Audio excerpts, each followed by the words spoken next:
नमस्ते दोस्तों। ये मेरी पहली वीडियो है और सच कहूँ तो थोड़ा सा नर्वस भी हूँ। लेकिन मैंने सोचा अगर शुरुआत करनी है तो किसी ऐसी जगह से हो जहाँ सिर्फ कहानी नहीं बल्कि एक एहसास हो, एक शांति हो।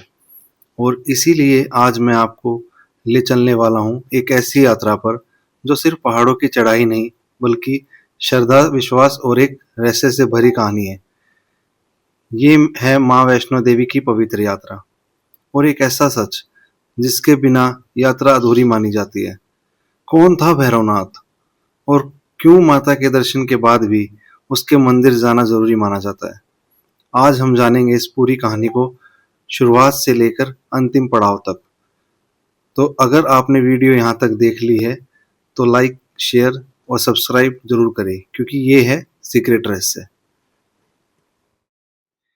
क्या आपने कभी सोचा है कि एक ऐसी यात्रा जो माता के दर्शन के बाद भी अधूरी मानी जाती है, उसका राज क्या है? क्यों लाखों श्रद्धालु माता वैष्णो देवी भवन के बाद भैरवनाथ मंदिर तक कठिन चढ़ाई करते हैं? कौन था भैरवनाथ? एक पापी तांत्रिक या माता का सबसे बड़ा भक्त? और त्रिकुटा पर्वत की उन ऊंचाइयों में ऐसा क्या छिपा है जहां हर साल करोड़ों लोग श्रद्धा के साथ जाते हैं? आज हम चलेंगे कटरा से भवन और भैरव मंदिर तक, एक अद्भुत यात्रा पर जहां हर मोड़ पर आस्था, रहस्य और चमत्कार है। यह है सीक्रेट रहस्य। पुरानी कथाओं के अनुसार भैरवनाथ एक शक्तिशाली तांत्रिक था। उसने माता वैष्णवी के दिव्य रूप को पहचानने के बजाय उनका पीछा किया। माता वैष्णवी तपस्या कर रही थी, लेकिन भैरवनाथ ने अपनी शक्ति और अहंकार में अंधा हो चुका था। माता उससे बचने के लिए त्रिकुटा पर्वत की ओर बढ़ गई। रास्ते में उन्होंने कई दिव्य चिन्ह छोड़े जो आज भी यात्रा के मुख्य पड़ाव हैं। जब भैरवनाथ ने माता को पकड़ने की कोशिश की, तब माता ने महाकाली का रूप धारण करके उसका सर धड़ से अलग कर दिया। लेकिन मरते समय भैरवनाथ को अपनी गलती का एहसास हुआ और उसने माता से क्षमा मांगी। माता ने उसे वरदान दिया, मेरे दर्शन तब तक पूरे नहीं होंगे जब तक भक्त तुम्हारे दर्शन ना कर ले। इसीलिए माता वैष्णो देवी की यात्रा भैरवनाथ मंदिर के बिना अधूरी मानी जाती है। माता वैष्णो देवी की पवित्र यात्रा शुरू होती है कटरा से, जो जम्मू के त्रिकुटा पर्वत के नीचे बसा एक छोटा सा शहर है। यहीं से शुरू होती है लगभग 13 किलोमीटर की चढ़ाई, जो भक्तों को माता के दरबार तक ले जाती है। जैसे ही भक्त जय माता दी के जयकारे लगाते हुए आगे बढ़ते हैं, एक अलग ही ऊर्जा महसूस होती है। कटरा से कुछ दूर आता है पहला पवित्र पड़ाव, जिसका नाम है बाणगंगा। कहा जाता है कि जब माता वैष्णवी के साथ चल रहे हनुमान जी को प्यास लगी, तब माता ने अपने बाण से जमीन पर प्रहार किया और वहां से पवित्र जल निकाला। इसीलिए इसका नाम पड़ा बाणगंगा। यहाँ भक्त पवित्र स्नान करके अपनी यात्रा का आरंभ करते हैं। आगे बढ़ने पर आता है चरण पादुका।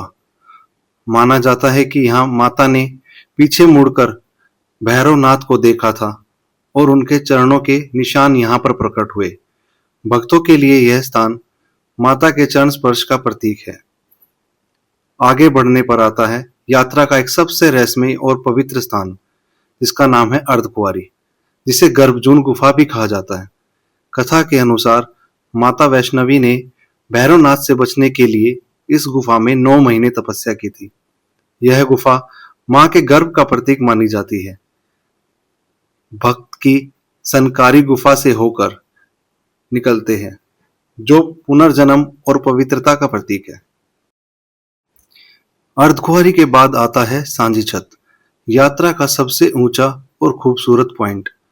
यहाँ से त्रिकुटा पर्वत और नीचे का दृश्य अद्भुत दिखता है।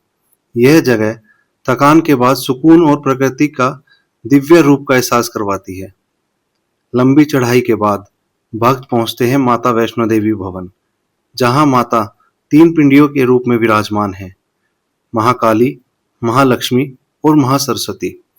यहाँ पहुंचकर भक्तों की सारी थकान खत्म हो जाती है।